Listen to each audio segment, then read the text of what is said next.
欢迎来到分论坛，科技转变未来学习和生活方式。有请嘉宾上台。Welcome to the Technology Transforms Future Learning and Life Subforum. Let's welcome our speakers onto the stage. Knowledge and learning are humanity's greatest renewable resources for responding to challenges and inventing alternatives. Yet, education doesn't only respond to a changing world. Education transforms the world. But to create the futures we want, we must rethink education. UNESCO has launched a global initiative to reimagine how knowledge and learning can shape the future of humanity and the planet. We are looking at 2050 and beyond. And we want to partner with you to discuss, debate, and re-envision the ways education enables us to become what we want to become. Join the conversation and let's make the futures we want.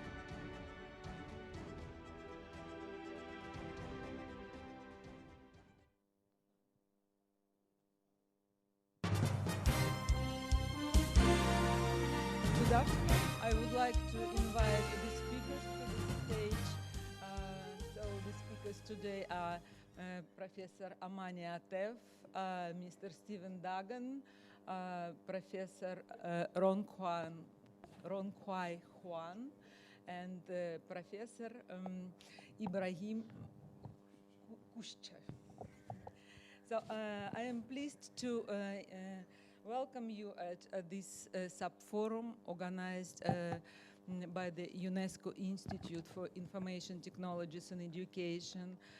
This institute has been operating in Moscow for more than 20 years already. I would like to thank the organizers for the support and the opportunity to share about the information about the global UNESCO initiative, Education Futures. Our experts will also share with you their opinions on how technologies can transform future learning and life.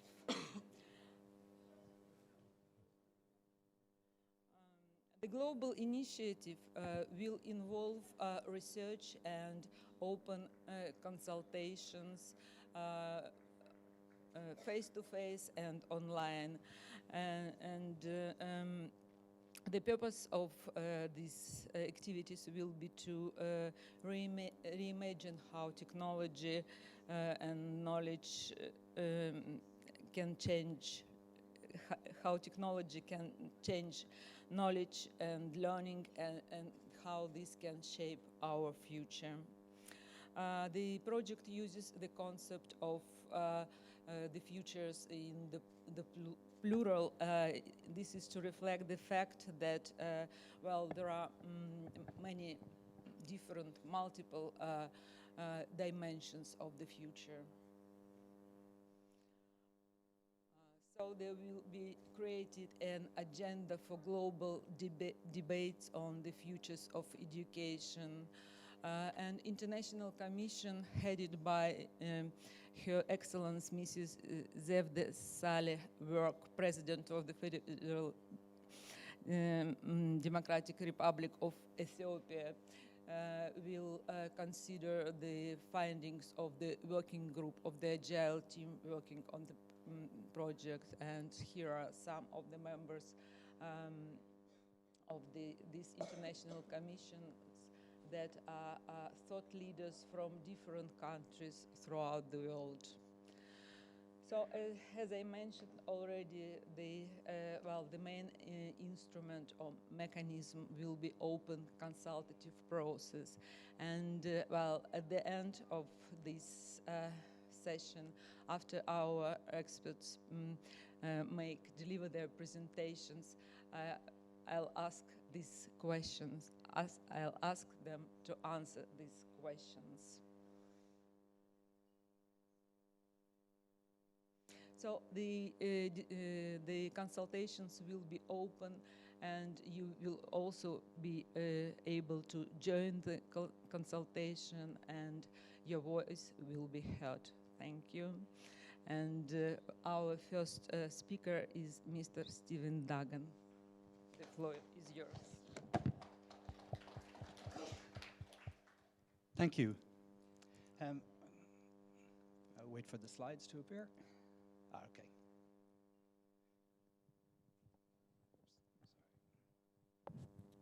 So my name is Stephen Duggan. Good afternoon. I am a member of the governing board of the UNESCO Institute for Information Technologies and Education. I'm also vice president of the Tearaway Corporation, who are a cloud computing company. And before this, I was the director of worldwide education strategy for Microsoft. I want to talk to you today about the digital transformation of education. This is a subject that we have been talking about for a very long time. But the reality is, to a degree, it has already happened. In parts of the world, we have already seen huge progress in the use of technology within classrooms. And I want to just take you quickly through that history. At the early part of the century, the first stage of this process was when there was a discussion about whether there was a place for technology in the classroom at all. There was a lot of resistance to bringing technology into classrooms with the belief that the established traditional forms of education were sufficient to prepare people for a new world. What happened quite rapidly is that a lot of governments went from one extreme to another, and they began to deliver technology almost like dropping it from the sky into classrooms and into schools. But it quickly became clear that technology on its own does not solve problems or lead to better learning outcomes. So what happened in the next phase of this process is there was a recognition that before technology can be used effectively, we need to train teachers on the use of technology and ensure that they have the skills to incorporate technology into the processes of teaching and learning. A few years after this was being used, effectively, education and the industry stopped and took stock and began to measure whether the use of technology was actually changing learning outcomes at all. And what became clear, including with people like Andreas Schleicher in the OECD, was that we were not seeing huge changes in grade scores and in learning outcomes through technology. But with this was a recognition that technology should not be used to teach in traditional ways. In fact, there was now a need for new ways of teaching. There was a need to prepare students for a 21st century world by giving them 21st century skills, to prepare them in ways which focused on deep learning, on collaborative processes, on learning by discovery, things which really had not been happening in many school systems up to this point. And the next phase we then saw was the rise of new modalities, new ways of teaching, new forms of pedagogy enhanced by and incorporating the use of technology. Perhaps the best known of these is the notion of the flipped classroom.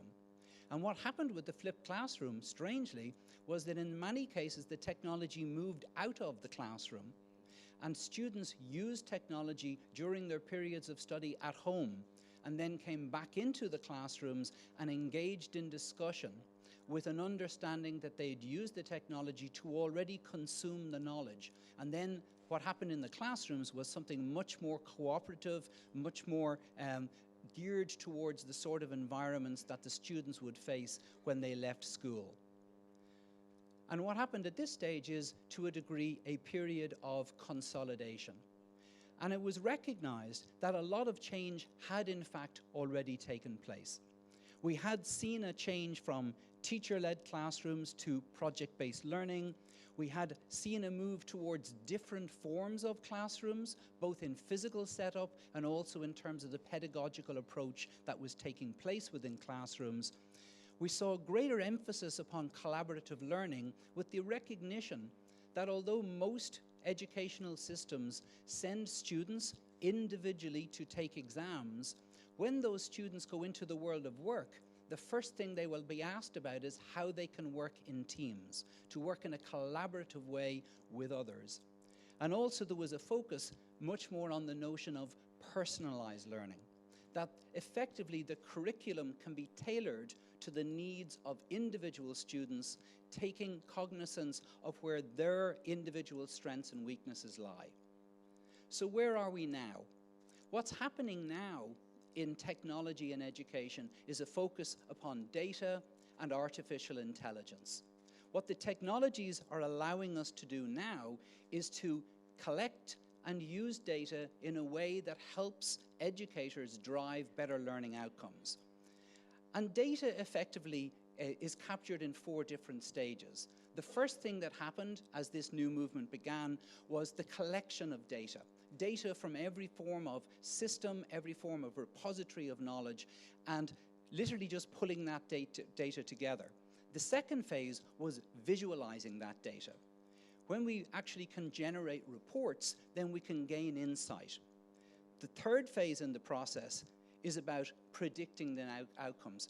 For example, if we can collect data on student performance, we can then visualize which students are performing well or poorly, and then we can use that to predict outcomes, to identify places where we may need to make interventions.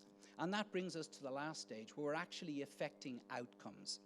Once we have the data, can see the data, and can identify where we need to intervene, we can therefore actually affect what comes out at the end of that process.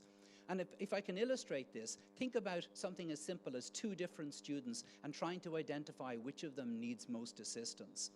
We're actually looking at a lot of things here, not just at grade scores, but how they interact socially, how their behaviors are modified, what areas of strength or weakness they have. But if you take for granted that most teachers are going to have 20 or more students within a classroom, how can they capture all that data on their own?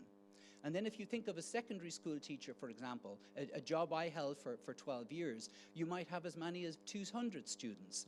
As a school principal, that can expand again, and if you're running a school district, we're into thousands or tens of thousands of students. We need data and AI to allow us to spot not only general trends, but also how individual students are performing within that. So in this sense, all artificial intelligence really is augmented intelligence, allowing us to capture more information and deploy that to deliver better learning outcomes. So effectively, this is what we're getting now, a move towards truly personalized learning enabled by technologies such as AI and machine learning. So what's next? What is the next step? Well, what's starting to emerge in technology now is what are known as cognitive services. The ability to read vision and text and speech and actually employ it. So I'll give you an example. Right now, what data and AI allows you to do is to identify, for example, how many students are attending a particular classroom within a university or college. That will allow you, therefore, to treat things like managing heat and light and air conditioning in an effective way. With cognitive services, we do not just know what students are in the classroom, we can use sentiment analysis to see which of those students is engaged, which of those students seems to be actively learning, which of those students appear puzzled or confused from how they look, what they say, or from the text that they are producing. And at that stage, you can actually make interventions which actually affect outcomes on a very individual level. What this is also bringing about effectively is it's making most of our existing systems obsolete. Most IT systems within a college simply collect and process information. And when we can literally talk into our smartphone and say, when is my next class and where is it, those systems become effectively redundant. We are at a stage where we're going to have a massive revolution in the way technology is being used, and it will be something unlike anything we've seen before. Thank you. Thank you, Stephen. Our next speaker is Professor Amany. Please, the floor is yours.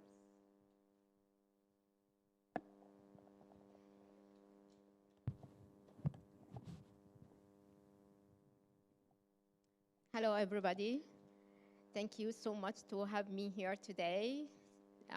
I'll be talking about a very impressive topic related to emerging technologies and the future of education and the way we learn. First, let me to introduce myself. This is Amany. I'm coming all the way from Dubai. I'm the Director of Innovation and the Future of Smart Learning in Hamdan bin Mohamed Smart University in Dubai. I have 20 years experience in using technology for education and how to change our life and the way we learn. I'll just start now by let you know what is emerging technology. Let's imagine what's emerging technology. Do you know that? You heard about this term before? Emerging technology is, we call it emerging or disruptive technology. It means something new technology that we use for every sector, for finance, for tourism, for hospitality, and also for education. And it could be not necessary to be new, totally new. Could be current technology with continuing development of current technology like AI. AI, artificial intelligence, many years back, but with advancement and the new technology, we make new research, new development until we reach the state what we have now. So I'll be talking about 6 emerging technology. Let's start with artificial intelligence. Artificial intelligence, like I guess all of you heard about this term before. Artificial intelligence using learn or teach the machines how to be intelligent in a very simple way. Okay, why to be intelligent? How to learn, teach the machine to be intelligent, to do some work instead of us, to facilitate our life, to make it easier. Like for education, I can understand the behavior of the learner, of course, and based on that, I can develop the proper teaching methodology and the proper activities and so on. So I can address personalized learning more than one size fits all. There is no anymore one size fits all.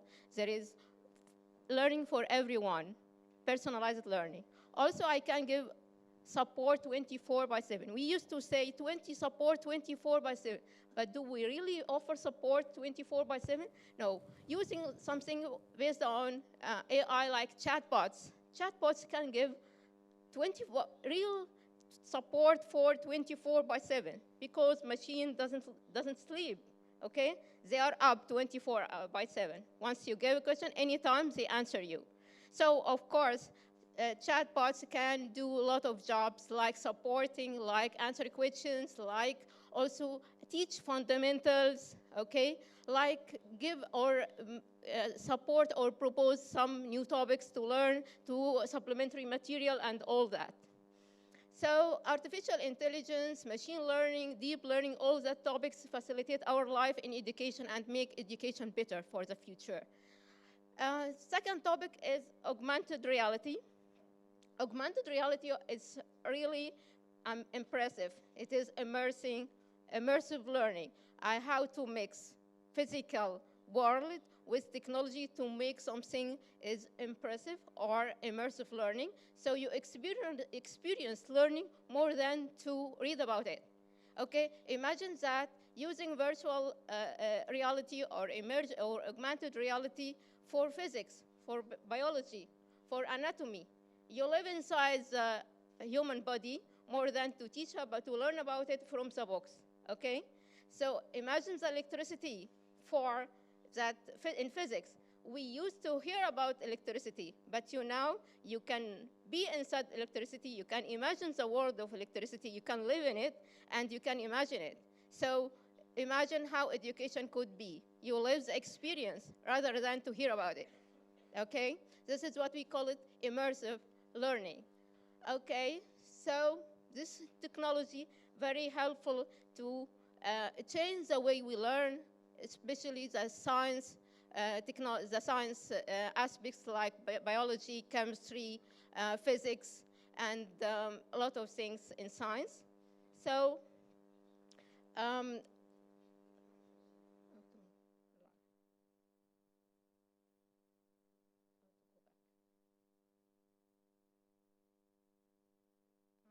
How to go back? I'm sorry. Back. Okay, let's move to cloud computing. Cloud computing is amazing technology to remove all costs that university or school needs. Okay, I don't need infrastructure at my building anymore. I don't need data centers. I don't need applications to be built inside. So I called it the real estate of today, the cloud computing. Is a utility for everyone, rather than I have to have inside my building or my school or university data center and infrastructure and all that. So it gives the infrastructure on demand, the application on demand. It offers infrastructure as a service, application as a service, software as a service. So I don't need to own this. I don't need to spend a lot of money to get that technology at my place. It comes as utility, like electricity. Once I need, I pay on what I consume. It is a real estate of today, okay? So also blockchain. Blockchain is a new term that is the meaning of it is secure ledger concept that can be applied for many aspects and it is very famous for finance, okay? But now we can also apply it for education. How can we track the record of the learner or the students? How we can give a credential and the certification? How we can track that and give in a secure and effective way to, rather than to be university to give a credential, to give accreditation, to give that. You can do university for everyone. For university, not for all, but I can have my own university. You can have your own university. This is through the blockchain. There's a lot of technologies that could be applied if you merge blockchain with AI. Imagine this marriage could do amazing and great job to facilitate the life or the education for the future. If I have blockchain and artificial intelligence together, or I have blockchain and cloud computing together. So you can mix and match to see how these results could change the education for the future. Also, Internet of Things, the connected devices. Connected devices, Internet of Things. Now it is not just internet, no, Internet of everything. That I can connect a lot of devices for operational in the university, for attendance of the record of the learner, for their performance, for their certification, for the building, the smart, the AC, the electricity, everything, and the well-being of the building. It is not only for technology, for use for education, but also for the learning environment as well, for the operational environment, for knowledge sharing.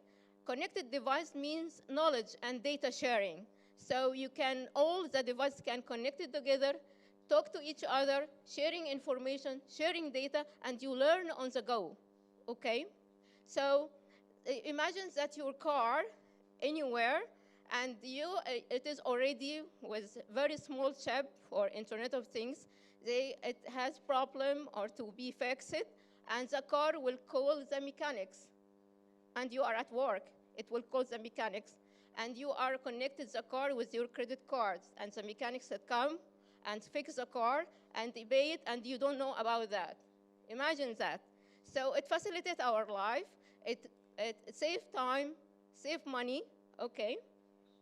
The last one is, okay, last one I'm talking.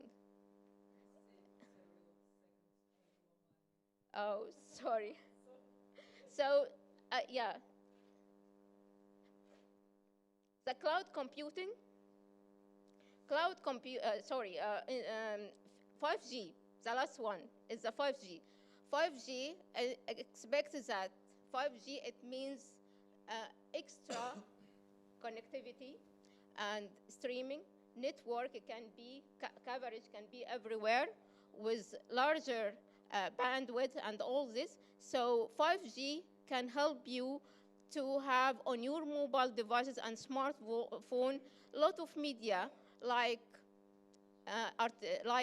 augmented reality, virtual reality, Also, you can browse a lot of media and all this, and some rural parts in the places, they don't have network coverage, but 5G everywhere. So connectivity can offer education for everybody with huge connectivity and coverage that could browse more media and learning material and learning resources. Okay, this is emerging technology. Thank you so much. Thank you for having me. Thank you very much. Well, it's you can understand it's such a pressure. We had to compress our presentations and make them shorter. All the speakers had to make their presentations shorter last night. So please, our next speaker is Professor HUANG. Good afternoon. My name is Ronghuai from Beijing Normal University. Actually, I'm serving as a director of National Engineers Lab for Cyberlearning and Intelligent Technology. Actually, I'm happy to join this fantastic session, look at the future. So based on the 3 questions, how to look at the future? Look at the future. What's the situation of 2050? We can see a lot of technology. AI, augmented human, biotechnology, Internet of Things, maybe new development design and the driverless vehicle. Maybe someday some people find my hand is fake, maybe artificial. So what is most helpful about the future? Travel and the community easy. Example, because of the traffic is very, very busy at the same time. And also maybe the robotics can serve as the future, truly help the human. And also we need a new perspective on the energy and related resources. So what am I mostly concerned about? Education. From the United Nations, there are 17 Sustainable Development Goals. The number four, education. So it is not easy to reach the goals on educational agenda 2030. Besides, we also talk about we need to consider the food and the environment protection, and also energy and the carbon reduction. That's the first side. Another problem is knowledge of the lessons. It means the knowledge you learn from the university, from the school will be reduced, even lost in very near times. For example, maybe you are IT technology may be lost in 10 years. So from university and the schools, knowledge will be reduced later. So it's not easy to update your knowledge in the future time. That's a very, very important issue. So what should be collective purpose of education in 2050? Actually, we proposed a new model for new education system. It comes in about the smart learning environment and also new teaching approaches. Instead of the traditional way, just lectures in the classroom, maybe you will find more home schools and less physical campus in the schools. And they personalize the learning and the more e-learning platforms. And also, teacher will be look at it as a guide, culture augment. And the social and emotional skills is very important, maybe becomes a priority. So what's the competence in the future? Actually, this slide comes from the project we cooperated with the Central East European countries. We try to evaluate the creative competence for the intelligence area. So it includes digital learning, critical thinking, creative personality, design literacy, computational thinking. If you have these 4 skills, maybe you will think as a 5-star creative. But another one is very important. Human-machine collaboration. It's not easy to collaborate with the machine in the future. So it's very important. So for the implications for learning, usually we, in the school, we just trying to find the way to gain the knowledge, skills, attitudes, and values. It's a traditional way. For the future, how to create a new value, how to reconcile the tensions and the dilemmas, and how to take responsibility for the society. This also is a competence. How to do that is also very important. So we must change the way of learning. Of course, we can change the way of teaching. So how to do that?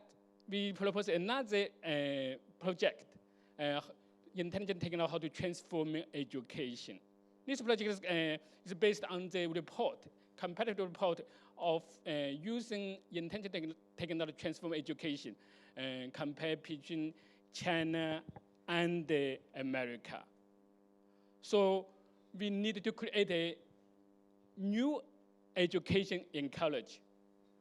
So we look about the society, education, and the intelligent technology. And also we need to consider all the elements, students, teachers, and the administrators. So we can find the way. The first thing is contextualized. It highly depends on the schools, areas, and the different countries. And also data-driven is an issue. So if you're using AI to help to promote the teaching and the learning, data is very important. But how to create the data, how to collect the data is also another issue. And another one is personalized learning. From the individual learning to personalized, as you said, is also very important. But actually, in different countries, it depends, it's very, very different. In China, we have a lot of large school classrooms. For example, 15 students in the classroom, even 80 students in the classroom. It's not easy to create the personalized learning. So we needed to create a new educational ecosystem. So finally, I want to say we needed to change it, the learning, teaching, and to find the technology. Okay, thank you.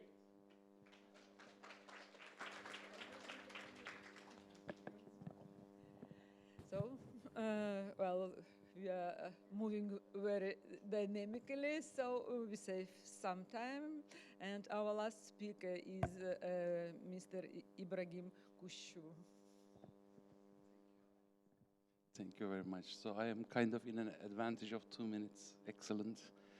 Okay, I will not.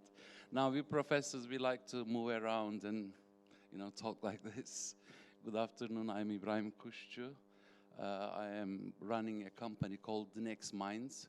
It looks at artificial intelligence and how we can make artificial intelligence good for the humanity. Basically, we are trying to reduce the potential negative effects of artificial intelligence for the future. So today I will be talking to you about adaptive intelligence and adaptive individuals and adaptive society. I am very lucky because most of the concepts that I will be using in this talk have been all explained, and so I'll be a little bit quick. Now, the first example that I have learned about being an adaptive individual is this lady.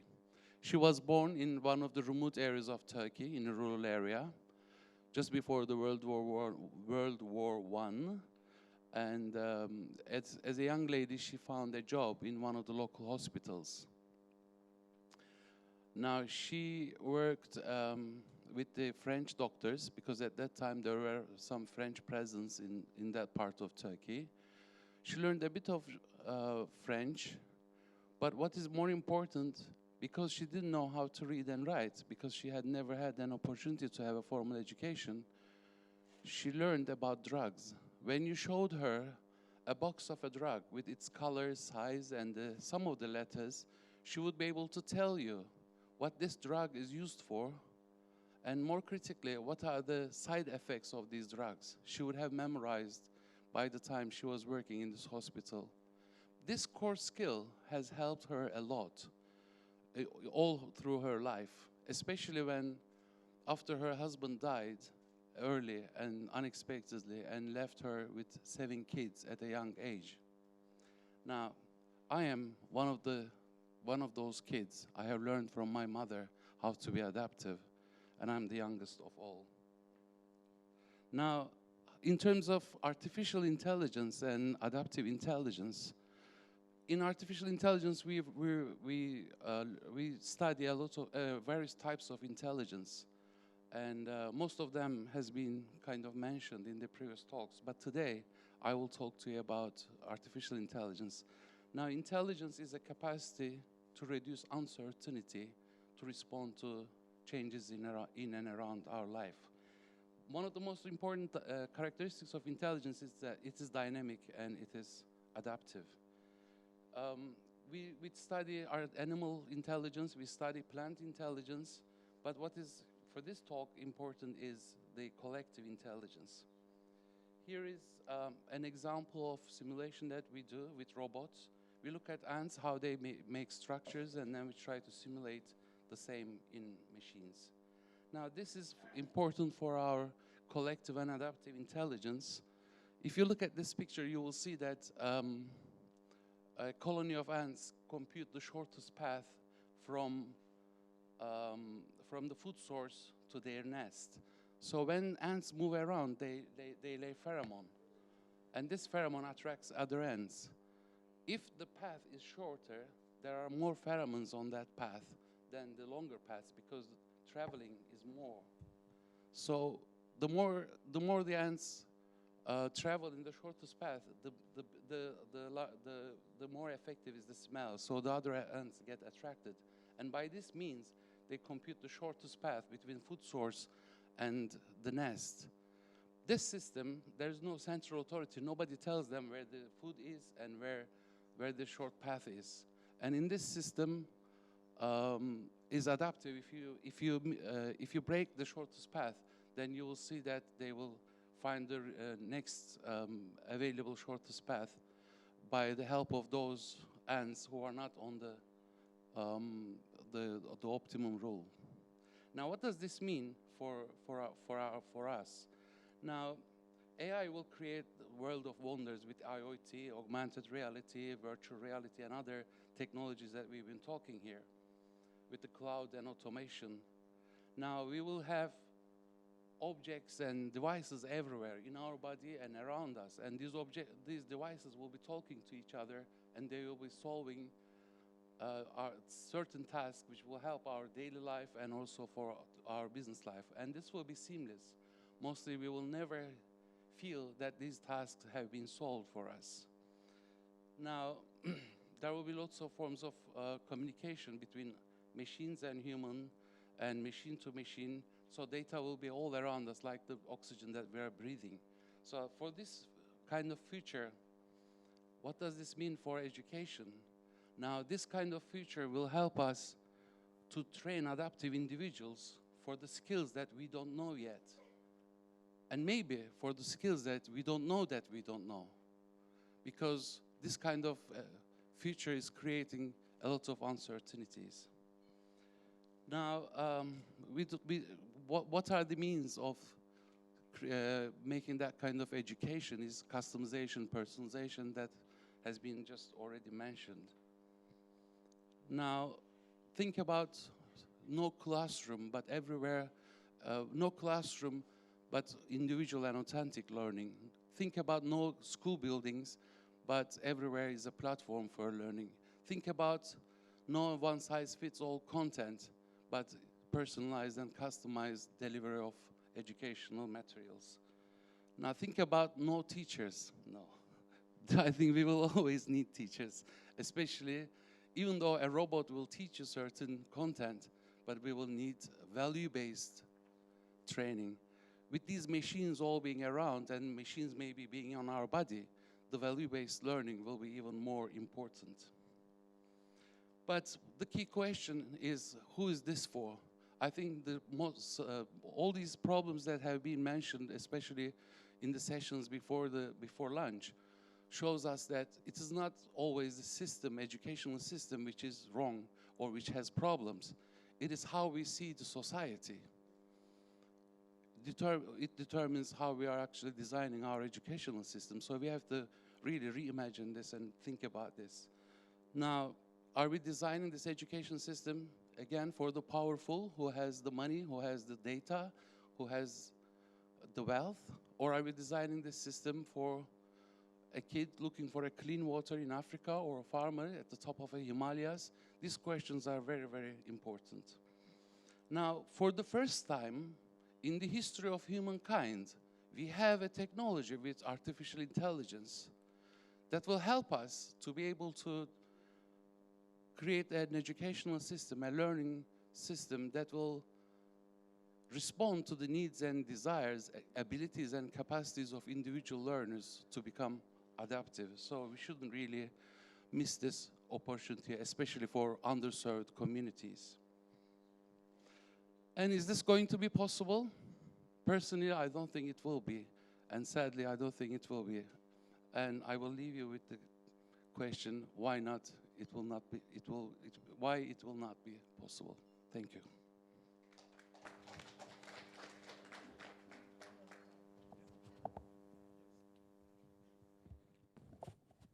Thank you very much, Ibrahim. And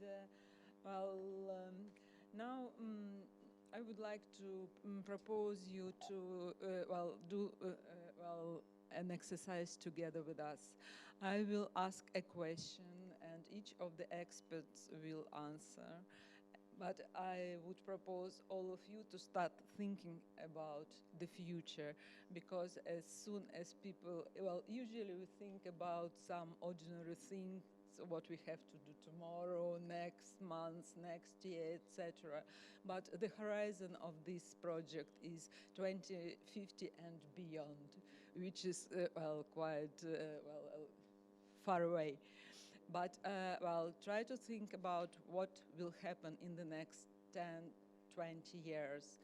And we have already had this experience that the participants, they were puzzled by these questions. They could not, they didn't have ready answers.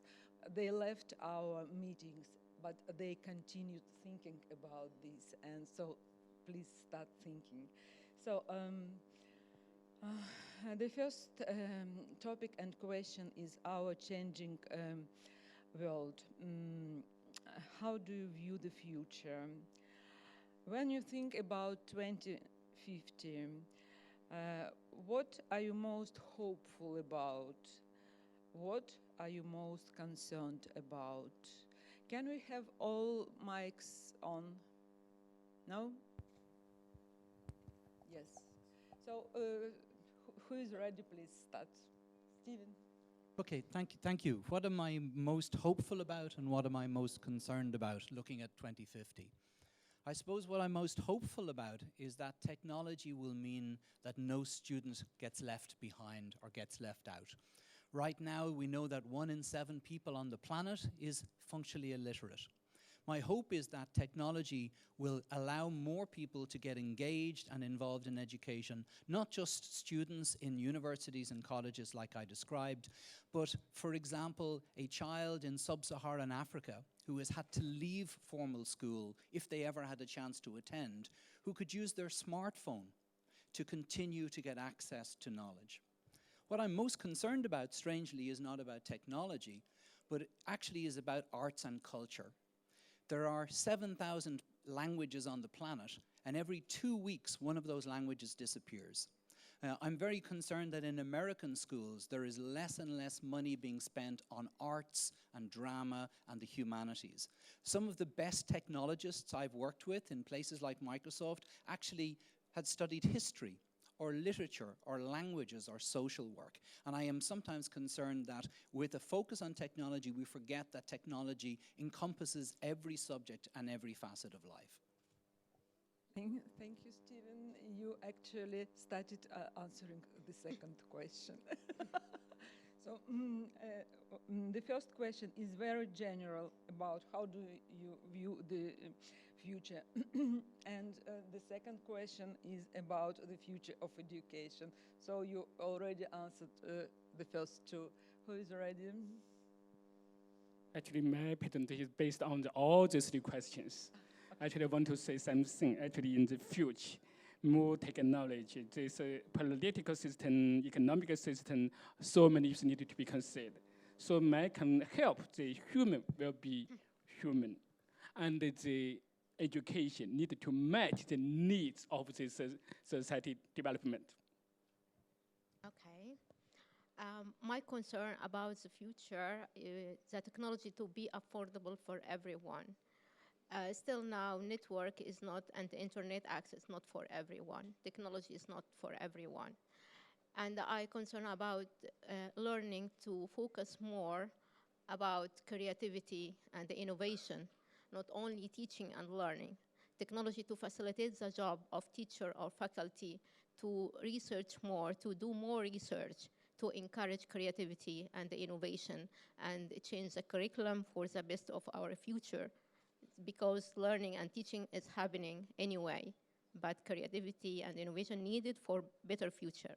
Thank you. I think your question is about how do I see the future. Yeah, I think we did make a description about technology, how technology will influence and shape our future, and technology will be everywhere. I think it's inevitable that this progress will happen. It will be in our body, around us, and probably 65% of the jobs will be done by the computers, and only emotional and maybe creative jobs will be left to human beings. But I think what is important here is not technology, but how we will use the technology and under what purposes we will use the technology. So technology will be an essential part of us, and augmented reality means some part of us will be electronic. Okay, so I think we have 1 minute. Probably, Stephen, would you like add something for this third question? This is about learning. How will we learn? What will we learn? Or you have already covered this? Mm-hmm. And you would like? Second question, what is it? Second question is, considering the vision of 2050 that you just described, what should be the collective purposes of education in 2050? But I would say that all our experts, they were selected this way. Our institute is the Institute for Information Technologies and Education. That's why we selected the experts in this field, and they tried to focus on this particular topic. Well, I think that we should close our session. 3 minutes, we still have 3 minutes. Well, maybe I will ask, the audience, maybe some of you have got an answer to one of these questions, or have you at least started thinking about the future in a long perspective till 2050? Well, If I can have one more comment. I've worked in technology for a long time, but before this I was a teacher. And one of the fears I've heard a lot when people look at technology and things like machine learning and artificial intelligence is there's sometimes a fear that the role of the teacher could go away. I heard a very wise person said to me once that if a teacher can be replaced by technology, then they should be. Great teachers will never be replaced by technology. Teachers, I think all of us in this room can remember that teacher. We all had perhaps one teacher who set us on the path that brought us to where we are. Technology, when it's used right, enables great teachers to reach more. People may be familiar with Khan Academy as an example. Khan Academy has 211 million students. But what might surprise you is that at its height, they had 36 teachers. Technology has the ability to expand the reach of the really great educator as well as to support them. And I think we need to hold on to that and recognize and celebrate teachers, great teachers at every level of education, because they will always be people who change lives. I'd like to add more comments regarding the future of education using technology. I imagine that by next year's 5 or 10 years is that no need for classroom. Education is essential, but the classroom is not. Universities, learning is essential, but university building and walls not necessary. I imagine that we can have a school or university on a cloud. Managed by AI, by artificial intelligence, and blockchain for everyone. They have the record, carry the record of education and history everywhere for learning, for more credentials, for employment, and for new job. Also managed to buy Internet of Things connected. So I have a school on a cloud or university on a cloud, managed by artificial intelligence. I'm not worried about education or buildings or physical places. I'm worrying about how to do better life for everyone using that facilities of education on a cloud. That's it. Thank you. May I please just add on to comments about the teacher? I think technology can easily replace teachers, but when the technology comes into our life, what's happening is we are more and more moving away from being more humane and moving away from the values that we are learning from our family, for how to become useful for our society. So there is one area where the teachers will never be replaced by machines, is the teaching of values, value-based learning. I think this is very, very important as we move away from more and more from our human values. For my comment, actually, technology embedded in all the environment. So we need to not overestimate the impact of technology in the benefit, and don't underestimate the benefit of technology, new technology. That's my comment. Okay, thank you very much. And well, in conclusion, I would like to say that in total, well, this summit, its main subject, and there are many presentation sessions, parallel sessions, plenary discussions about the future of education, which stresses the importance of this subject currently. So the global UNESCO initiative on future Education Futures was launched in September, and in January we will start open online consultations. So as soon as you see an announcement, please join us. I would like to thank all the participants who were listening to us so attentively, and I hope that you will join me in applauding to our speakers.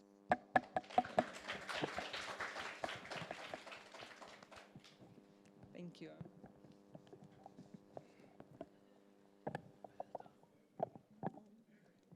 本环节到此结束，请有序退场。您可以通过大会官网获取更多大会日程安排。感谢您的参与。This session has come to the end. Please exit in an orderly manner. You can find more information on the GES official website. We appreciate your participation.